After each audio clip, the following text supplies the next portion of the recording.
That worked. I'm glad. Ready to rock, everybody? Okay, I think them walking away means we're okay to go, so I'll take that as a yes. Good morning, everyone. My name is Brian Nuszkowski. I'm from Ann Arbor, Michigan. Thank you for having me in lovely Canada.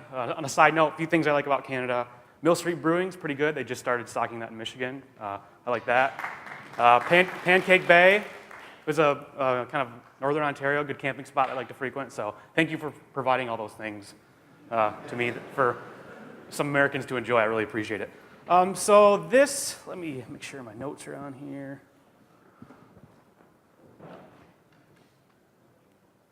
Oh, that worked out well, didn't it?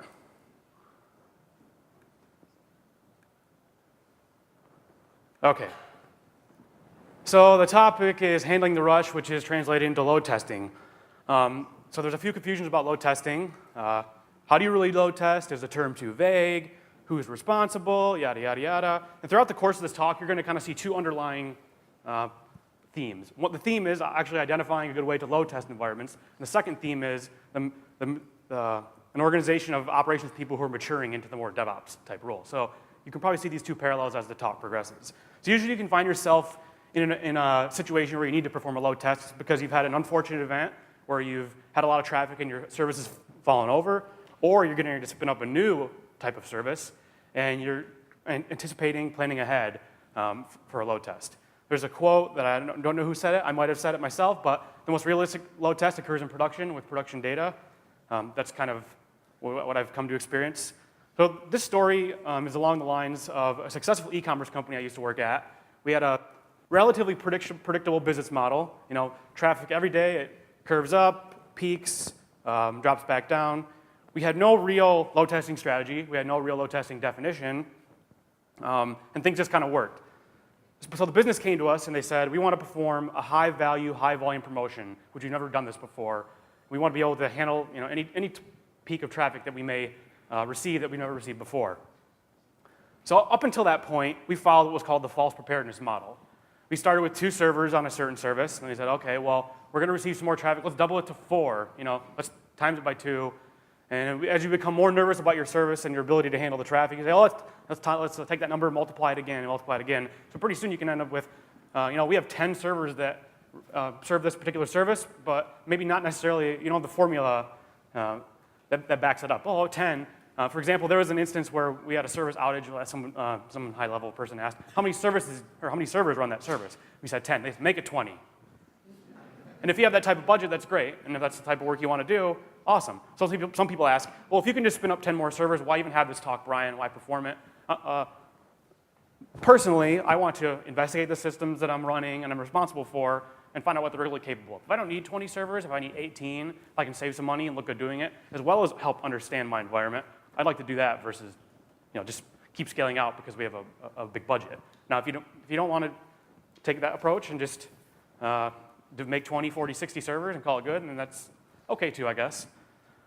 So being a very large company, we like to do things the way of insource versus outsource. It's always the question. Do we have the resources internally to perform this load test adequately? And most often the answer is always, let's outsource. And from my experience in large companies, it's because if you outsource the particular service to a consultant, if something goes wrong, you have someone to blame versus yourself. If we took this on initially and it failed, we have to put the blame on us and explain ourselves and have lots of meetings and talk about things. So in this particular event, we chose to outsource. We chose random vendor X. I'll leave it at that. They came into the business and said, okay, we're going to use just a standard load test methodology. We're going to have a cookie cutter user. Let's say this is a site where someone places an order and they receive something. We say, okay, the user comes, they perform a basic task, they place the order and they leave. That's what we assumed. Generic data, user's name is John Smith at a particular address. And then we kind of developed the magic number variable. Like, oh, we think we'll need 15,000 users per second. Just pulled it out of the air. Awesome. And then we use that as a success metric. If we can support X per X, we'll be fine. We kind of followed this method with bulk data. We performed test number 1. Looked like this. These numbers are not accurate. It's more to kind of represent. So maybe there was 1,000. Typically, the curve is 1,000 X per second. We generated this load test, and we were over 3,000. So you can infer a few things from this. One is, oh man, look at that spike. That's a huge spike. We're totally fine. We can handle all the capacity we need for any, some famous person like Justin Bieber, like the example yesterday tweets, well, maybe we'll probably be okay, because look at that big giant spike. Some can interpret it that way. Others can interpret it as serious lack of functionality, or there was a problem there maybe. But we ramped up, we hit that large number, and it fell down. But people kept turning the focus back to this large spike. Oh, look at that, quadruple exclamation point. I remember we were in a sort of a war room. We performed the test, and someone walked in, and they said, how'd the test go? And this graph was on the screen. But the test went well. We think we encountered some problems. We started to see some errors at this particular level, and they're like, but look at that spike. That's a big spike. We're good. So we kind of like, yeah, you know what? That is a big spike. We are good. It's all good. We're done. Load test is over. We cut the PO to the company, just kicked back and had a Pabst Blue Ribbon or two. So we started running the promotion. You can imagine some things happen. This is what happened to our production traffic. You'll notice a few things here that number, the failure, like the peak failure point, is not quite the same as the test. That's kind of what, throughout the talk, you'll kind of start to understand why. This is what the kind of the baseline traffic looked like, and this is what the peak actually was. So not good. So we scratched outsource and chose insource. Well, maybe because we didn't want to pay any more outside consultants, or we really thought we could do this. So I remember like a scene from like a crime thriller, where there's a really critical point in the story. The FBI agent's like, I'm going to do this with my guys, my way. Have you ever seen a movie like that? So that's what we kind of like, we're going to do this right. So we did, and we started to go to lots of meetings. And throughout the meetings, we identified several key things we thought would be successful to perform a load test. That's the 5-step program to help you handle the rush. Trademark, not really. So step number 1 is to get to know our users. Previously, we used this scenario. User arrives, they perform a task, they leave. Pretty simple scenario. So we wanted to validate this if it was actually true. We started looking through things. Actually, this was more like the case. So each of those is a scenario that a user performs. Did some things like log analysis, what's actually happening. We made some histograms. Oh, this particular call is more expensive, or this happens more often. We didn't realize that, so we need to factor that into our load test. We thought the test utilizes the resources like this. Customer enters, they fly through the entire stack, utilizing all the pieces of hardware and all services involved. Everything is exercised. What we learn is that people do crazy things, like go to their shopping cart, revert, go back to the beginning, apply 5 coupons, revert, log in, almost place their order, log out, almost place order. So we have to account for these type of traffic scenarios. Another important thing to touch on is if you're just load testing for a certain metric, like we can anticipate 1,000 users per second. Well, there's also think about the people who come to your site and utilize resources and never purchase anything or complete that final transaction. Maybe you have 40% of your traffic actually converts. So you have to account for the other 60% of noise that are actually utilizing your resources. So kind of think about that when you're plugging in your user scenario. If you expect this many users, if this is a percentage of your traffic, also account for the other X%. So we think we had an idea of what our users were doing. Now we had to get a better idea of what our systems were doing. And to be honest, we were a pretty mature organization at the time. Things kind of worked. We didn't really have a lot of analysis into the systems themselves. When there were outages, it was all really reactive to figure out what happened. It was a little embarrassing. This was a good opportunity to grow and learn things. So we said, okay, if we're going to perform this test, we need to know during the test when are the systems failing. We had no baselines. So then we started to actually analyze production traffic for several weeks. What do things look like during for example, this time on a Friday, or if your busy day is a Monday? We started to take those, document the numbers, and kind of develop, okay, this is what we can expect on a normal time, and we can maybe bump that up for the load test. We also, there are basically so many metrics involved. You can look at CPU, utilization of other resources, but we kind of developed 3 key things. We want a certain percentage of HTTP response codes within a certain range, and we expect the data to be this. We can use that as our high-level monitoring threshold for if during the load test the test was performing successfully. If these 3 bounds were operating within what we saw was acceptable, and the load test we were actually applying a load, the site was available. There will always be errors, unfortunately. So if there's 2% errors during the load test, you have to just kind of deal with it, because typically there's a certain percentage of errors during your actual live production environment. since we are also maturing as a group, as an ops team, starting to become more DevOps-y, we asked ourselves, do the applications that run these services do what we think they do?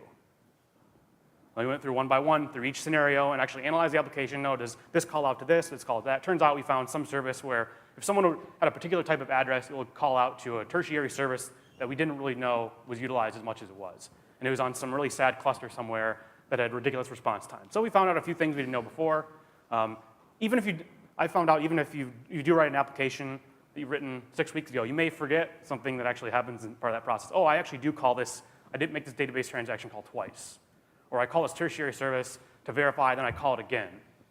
So you can assume how your application performs, what it does, but it's best really to validate it. Also, we're using generic data sets, a lot of John Does, Sally Smiths, 1234 Main Street. So if you have any type of sharding or round-robin database technology, we would hit that data point once, it would cache, and we wouldn't utilize really the rest of the cluster. What we did is we kind of moved towards, I just kind of said that again, all subsequent requests would be stuck in the caching layer, so then the database wouldn't really be doing anything. We'd test number one, performed it had a lot of activity, but the database didn't get exercised. So we took all our production customer data and we made it similar but unique. We kind of scrubbed it, anonymized it to some degree, and always maintain that separate data set on the side so we could do more realistic testing for things like addresses and tertiary services. So once we did have the organic-ish data sets, things started to look a little more realistic. So we performed a few small test scenarios. We saw, okay, we're actually calling all these clusters. We're actually calling this other cluster we didn't assume before. We're exercising the cache layer, third-party servers, et cetera. So that was all good. Figured out our users. We think we had an idea of what was going on with their systems. At that time, we had no log aggregation solution, so we implemented that, which was obviously pretty beneficial. I'm sure that's kind of like a common thing now. It doesn't really make sense to say it, but it was important to us because as a team we were growing and we were doing that because we never really were forced to before. But this time we were ultimately on the line for accountability. We insourced, so we didn't want to have the reputation of the outsourced partner. Step number 3 is testing outside of the bubble. This is kind of like identifying and knowing your customer base. Are your customers mainly mobile?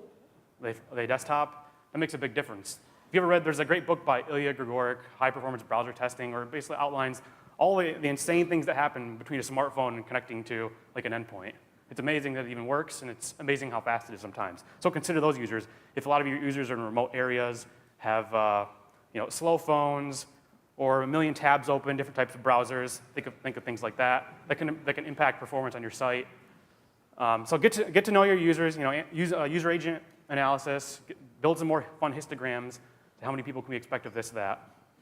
So when we first started performing some of the initial testing, we did it from really low latency data centers. So our tool of choice was JMeter, but we'd spin up a bunch of instances in this particular public cloud service, and they're extremely low latency to our cloud service. So was that really a good representation of testing our services? If connections, for example, the connection would establish and break off really quickly. Part of the resource utilization in our environment is long-standing connections, threads staying open. So for example, you have 1,200 users per second. They don't connect immediately and disconnect. Those are 1,200 sometimes hanging sessions. You have to count for those during your test, which is condition simulation. Whether you pause and keep your threads open to simulate users taking a long time to order, or whether you just perform other type of waits. Because at this time, mobile ordering was 40% of 50% of traffic. So half of this company, 50% of it was actually, their business was taken through online orders. So 50% of the revenue depended on the site, and that large percentage was mobile. So that's why we kind of learned that condition simulation was extremely important. The first time we ran a test, we ran the same numbers, this many requests per second of this many service, and they didn't line up with the metrics. So we analyzed a load balancer, for example. We expected several thousand connections per second, and it was cut by a third. Well, how come we aren't, we're simulating the exact number of calls per second and all the other criteria, how come these numbers don't match up? And that was primarily due to the connections were closing so quickly from really low latency data centers, it didn't match up and it wasn't realistic. So we started to account for that. Step 4 was establishing some test coverage. We started with a basic goal and expanded from there. Things like browser versus service-based testing. We primarily chose with service-based testing because the front end really called the API, so we thought it would be more important to test how the API endpoints would handle all the traffic. So test type number 1, obviously load test. Load is the process of simulating and applying volume. So basically, it's taking all these comprehensive measures we've come up with and applying it at scale to this environment. Now, load test doesn't necessarily mean that it's extremely high amounts of traffic. You need to be able to apply a load in all measurements. So you need to apply 100 users per second. You need to basically be able to apply any type of traffic, low or high. And load testing isn't necessarily testing at the highest level of traffic. It's can you withstand X number consistently for hours and hours and hours. If your service is typically peak-driven, it spikes and lowers back down. What happens if you reach the mid-tier level and run that for 40 hours? Does your service still run like you expect it to? Those are some interesting data points you can pull out of this. The next test type is stress testing. So stress is really the result of load at scale. How do these systems handle all this load? Like, does it overwhelm or throttle key resources, for example? Like in a pool of 20 servers, how does the service respond if 5 nodes are taken offline?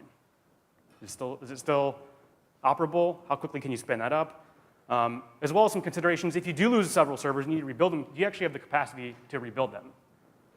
If you're a private cloud person and run your own data center, do you have enough capacity when everything's kind of being exercised at scale to actually spin up 10 more machines? Can you do that? It's a good test. On public cloud, are the resources going to be available? Maybe if you're in some western region and you want to spin up 10 of certain type instance, they're not available. You have the next resources available is 2 rungs down the performance ladder. Is that going to work? So maybe you can test with all types of instances and sizes. Last is a resiliency testing. So how recoverable is the system if component X breaks? If this component doesn't come back online, will your service still operate? If it does come back online, how does the service reestablish connectivity? Is it seamless? Is it self-recoverable? So also, this is a good time to take note. During a real crisis, how would you mitigate this? And again, I kind of touched on it ahead of time. I jumped ahead. But instance creation and application restarting. So if your plan is to, if all your servers die, you're just going to have a script that goes and restarts them every 5 minutes, are there enough resources available to restart your application? It's a good test. And as well as private versus public cloud. Does it perform the same in east versus west? Rack spaces on versus digital whatever. Are they all the same or equivalent? Doesn't necessarily matter. Or if you use AWS Direct Connect, for example, can that handle the amount of traffic? Maybe you have a service you run out of your data center, and the rest of your infrastructure is in public cloud. Can that pipe handle the traffic? That's a good test. The interesting topic was third-party policy. So you have to make the choice, do you mock third parties, or do you actually get them on board with load testing? It's a often pretty interesting example because if you have a certain timeline to perform this test, and you say have a credit card processor, maybe they can't actually produce a test environment for you to adequately test credit card processing. At that point, you have to make the business decision, do I accept the risk, and they tell me, hey, we'll be fine, we're all good, and if something happens, they have to respond to it, or do you mock the service yourself and emulate certain connection conditions? At that point, it's a business decision. I guess they sign a paper with an SLA and you get reimbursement, but I guess an outage is an outage. So that's a decision you have to make when you're performing testing. We did a few testing where we didn't notify the third-party providers, and they weren't extremely happy. So just be aware of things like that as well. Cross-communication, will they rate limit you, et cetera. Anybody ever watch True Detective? Time is a flat circle, so you should constantly do these things over and over again. If someone says, we'll do a quick load test, that's not a thing. You need several weeks to prepare and a serious upfront initial investment, develop the framework, and you can continue to apply it over time. It's not releasing at 10 p.m. tonight. Can you do a quick load test at 9 p.m. and we'll be good to go, get the green light, and we'll move on with success. That's kind of how it works. So you need to make sure you adjust your tests for duration, intensity, how long you run them, what type of traffic levels you want to run the test at. You typically do them post large change, but it's also a good idea to do them frequently. Maybe once a week, maybe quarterly. Always review your results to make sure things are the same, so kind of develop a baseline. You can use your first baseline. During this test, did it align with this? Or during, we did release X, and now the test increased, it was a 20% increase in, 400 errors. Why? And you can go back and look at that. So make sure you kind of review that data, and always document. It's nice to do. The fifth piece, and there's not really a lot to put about this on the slide, but it's relatively simple. Who are you load testing for? Is it just for the ops team, or do you have all the stakeholders involved? Typically, we invited all the developers, all the infrastructure folks to our tests. Really, the key here is that all the pieces matter. You really want to mentor your peers. We were somewhat of a segmented and divided group where we had these that war room we were in was a big U-shaped table, and people were sitting around it like it was a competition almost. like my team versus yours. Like, whose piece is going to survive this load test? Is it mine? Is it yours? Am I going to be okay during this thing? More of, instead of, it should be kind of working together, develop a similar framework. So, for example, an infrastructure group buys a certain piece of equipment that filters traffic. Typically, the purchasing decisions is made by, well, the number looks high, it's a 900 series, it's got good specs. We'll just buy this, we'll write the check for $250,000, it'll come and it'll work. Well, maybe that's not the best thing. So you can take your load testing strategy and solution, kind of develop the framework. Here you are, infrastructure team, here's how we do it. You can test your product. So you can get a 4-week demo from your company, get the piece of equipment on site, perform the test. Does it perform adequately? Oh, we don't need the 900, we need the 990. Cut the other $250,000 check, we'll be good to go. So that was a pretty important part for us. So at the end there, the other infrastructure team was like, oh yeah, we did a test, we found a problem too. So this kind of sets up for the retest. So all was well, several months went by, all these things happened. Maybe it wasn't all pretty, but we think we had a strategy to perform the test. So we performed the test. So here's the test. Well, two things can be inferred. Some people came to the room and saw us and like, what the hell? The same thing happened as before. And we said, that's exactly what we wanted. We were able to generate enough traffic to reproduce the problem. Because that very first slide we came, if you go back, travel back in time, that spike, the issue still existed. At that point, it was hearsay. I go, well, I think it's this. Okay, so what really happened was, like, here's an example of maybe this isn't the real example, but I'll buff it up a little bit. There was a DNS timeout from one particular layer to the other. It's like, well, your application or services don't utilize caching. You really need to implement DNS caching, problem will be solved. Okay, well now we had this test where we could reproduce the same amount of data, make the small change, see if it happened again. Before it was, we'll speculate, we'll make a few changes based upon guessing and chance, wait for production to happen again, wait for an outage and make another adjustment and kind of wait around and spend our Friday nights in the office waiting for it to melt down and mitigate. So we made the small caching change, ran the test, happened again. Then it was kind of like, oh, well, maybe things aren't happening. So not only did this, at first there was a little bit of headbutting, but after a while, it was more like working together. Hey, we're going to help solve this problem. We're going to find out what's the core problem, and we're going to keep running tests till it goes away. So we did that. And it ended up being some very expensive piece of equipment that was only licensed for 1 core or something.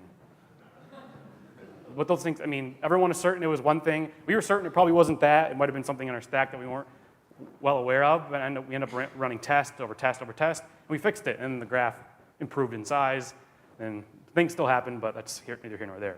So with that, we also started to use a data-driven preparedness model versus going from 2 to 4 to 10 to 15 to 20. We started to actually say, okay, I need 18 here, versus just a made-up number, I suppose. So like in our case, auto-scaling didn't make sense, but this might not be applicable. If you have the convenience to auto-scale, you can do so. We wanted to have like a defined number of systems available at all times because the check was already written. So what's next in load testing? It's a good question. So I think there's 2 schools of thought you can kind of participate in to have realistic tests besides go through all the work we did. You're more than welcome to do that. Or you can kind of maybe work on a log replay system. Can you consume all your old logs, all the old payload, and replay it against your system? Do you have that tool already? Does the tool exist? I don't know. It's maybe something we should think about. Maybe somebody wants to work on a project. I started a brief Java project to consume and replay logs, but kind of went by the wayside. Or do you want to have multi-purpose shadow environments, which we started to do at one point. We'd have a standby production environment, which we load test against, which was actually just like real production. Another problem is if you don't have a good extrapolation formula, you'd perform the load test against half the number of servers, maybe the equation wasn't quite right, and when you go to real production, it would perform a little differently. So we were fortunate enough to have kind of multi-purpose shadow environments, so it's an inactive production 2 we could actually run the load test against, and from there we could get more realistic results. So that's something to consider as well. With that, any questions? Do we have a microphone for the... I'm not sure what the timing is. How long have we go for? We got time. So do you have any questions, guys? Yes. All right. Here we go. I'll run. Run. Yeah, so do you believe there's a component of unit testing, like non-full end-to-end testing that could help here? Ooh, sorry. Yeah. So you were talking more about running against your production-like system, the full system, but do you feel that there's a component of performance testing that involves testing units? I guess, yeah, to some degree. I'm not a developer by trade. So that was another argument when we first gathered all the parties together. It was, well, I have a test run on this build server, and it runs 1,000 transactions of this, and it looks fine to me. Let's guess that defines this. This is less about that and more of how the application handles under a distributed fashion. If you want to elaborate more, like, do you have an example?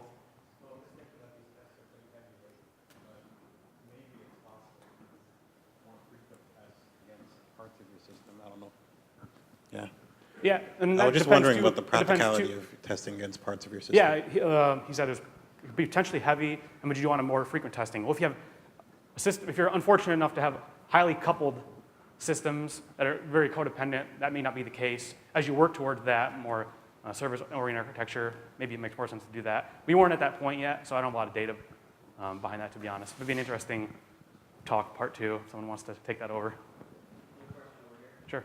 Yeah, so I'm full of questions, by the way. You guys can tell me to shut up. And this, by the way, great talk, because it's like wandering through the dark and you don't know what's on the floor until your toe is bleeding. And so just your Good analogy, experience, I guess. thank you, this is awesome, this is great. But, and not but I'm interested in a question on how you chose your tools. So you had an example with strace. I don't know if you just threw that up there as kind of a, as just a filler or something. But I was thinking about that issue of unknown dependencies.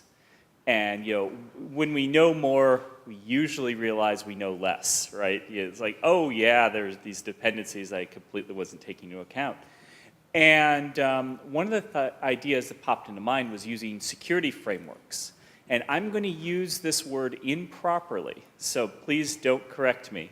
But things like AppArmor, which is a security framework, SE Linux, or even like a container framework like Docker, which is not a security framework, but does have some security-esque qualities where you say, okay, I'm clearly specifying what your dependencies are.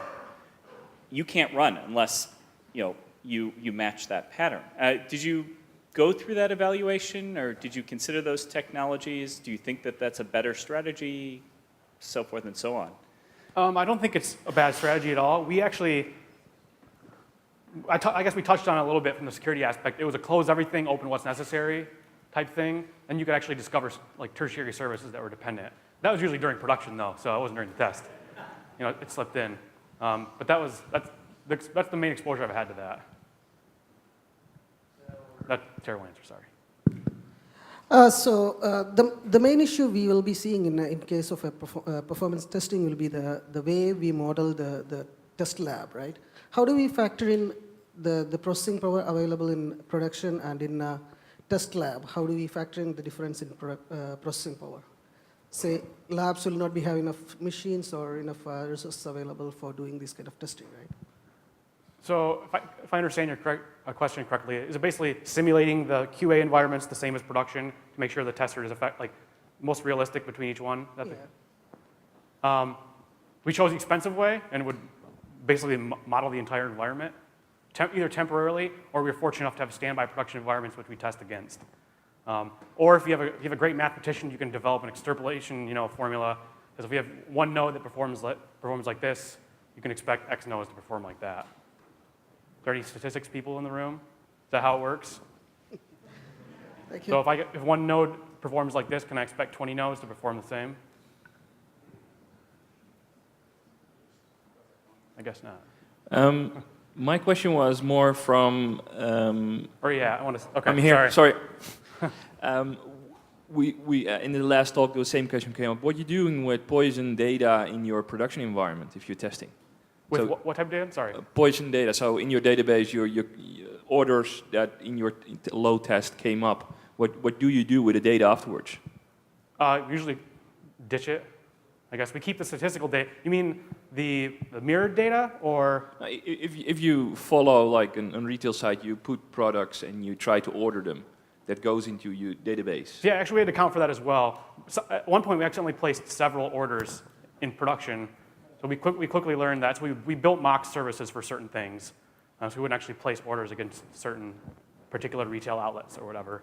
But that's a pretty interesting topic, and there was a lot of debate around that. Do we actually fully utilize the system, or do you make a mock service? For example, if your orders eventually make it to your 5,000 retail outlets, they could potentially be placed and you could lose money. So do you make the people who are responsible for that service, the point of sale system, build in some type of test functionality and exercise the system fully, or do you mock it up? And it's basically how much time do you have?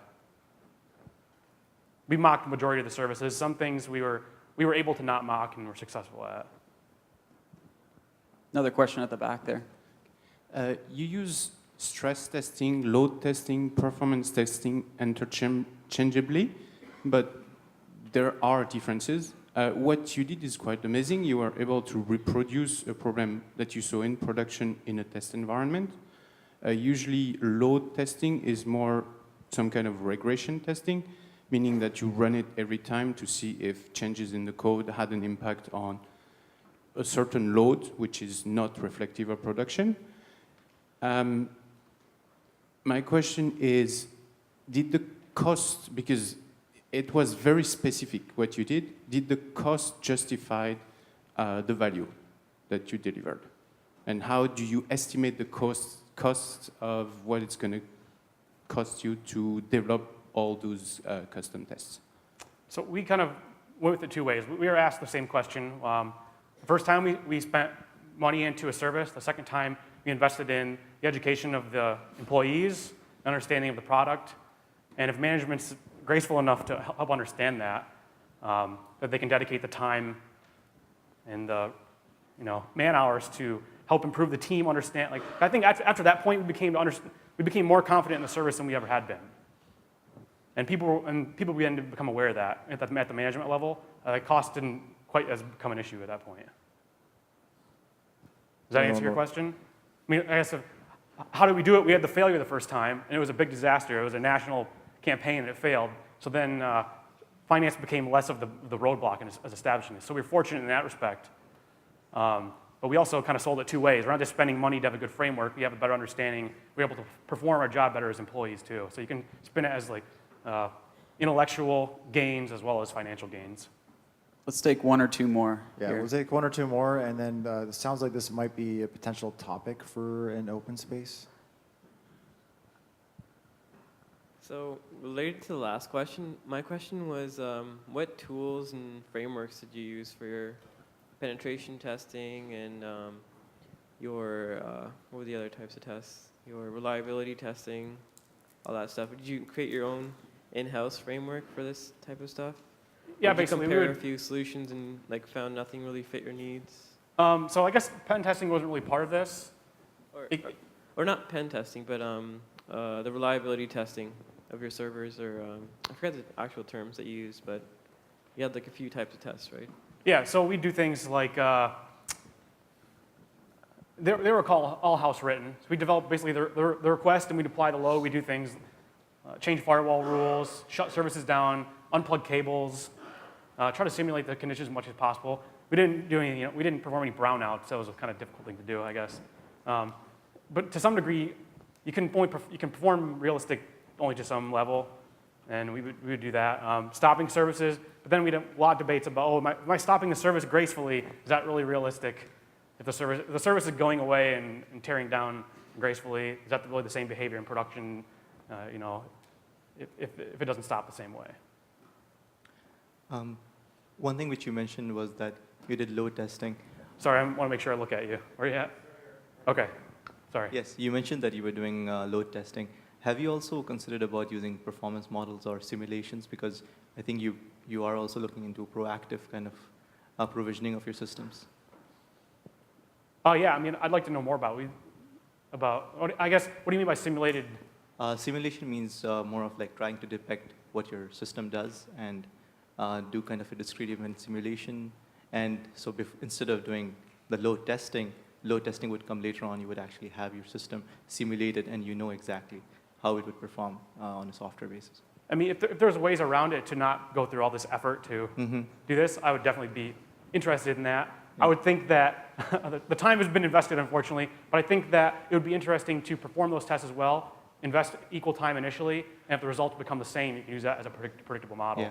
But if you're not very good at predicting those type of things or developing those scenarios, depends on like the staff you have and really how Right. smart your people are if they can figure it out. Yeah, I think that's a good point. And also it might be something that you would want, like you were mentioning future work, right? So that could also be part of future work, Yeah. including load testing, I think.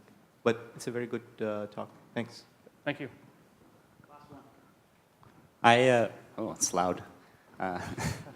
I'm not familiar with a lot of load testing. Is there like some kind of like community that you would suggest online that I can do more research? That's kind of the first question, and then like follow-up would be like, how do you replay the logs to simulate the load? Like what are some tools, I guess, that you used? Write your own. Right. Or I'm sure there's very expensive ones that someone could sell you. That's kind of what we did. So the initial, I kind of got caught on that. What's the initial question again? Sorry. The first question was As far as community, yes. Community. I guess we were so busy deep in ours, we didn't find a good community, but we ended up, and additionally, we used Blaze Meter a few times, which kind of provided tertiary support for some of the testing. And they had a pretty decent community and had an understanding of what was, it was basically a fancy front end for JMeter when resources were low. You could use them to manage the creation of EC2 instances behind the scene, et cetera. You didn't have the manpower to perform that. They seem to have a pretty good touch on, that's what their product's for, their bread and butter, so they have a good, I think a pretty good knowledge base around that type of stuff. great. All right, round of applause for Brian. Good stuff. So 2 great talks and a lot of discussion. Maybe someone will suggest those as open spaces later. Yeah. So we have about 10 minutes, but we're going to have a metrics panel. So it'll be about 10-minute break, back at 11:25.